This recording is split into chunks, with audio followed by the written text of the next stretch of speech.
মনে করেন যে শীতের দিন আর খেজুরের রস খাবো না, তাই কি আর হয়? এই যে দেখেন, আমরা সবাই রওনা করছি খেজুরের রস খাওয়ার জন্য, তারাস যাচ্ছি। ওই যে সূর্য মামা হালকা হালকা ফুসকি দিচ্ছে।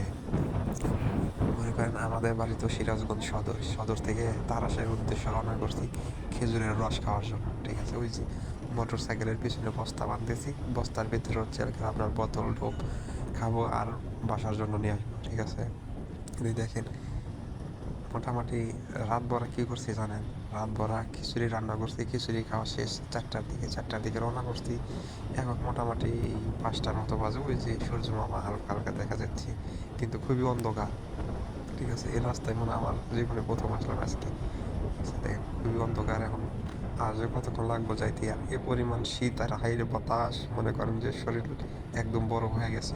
ঠিক আছে, এখন কি করা? অবশেষে চাচাকে পেয়ে গেছি। চাচাকে বলতেছি, চাচা অনেক দূর থেকে আসছি, আগে খেজুরের রস দেন, আগে খাবো, খায়া মনের শান্তিটা আগে মেটাবো, তারপরে আমাদের বোতলে দেবেন।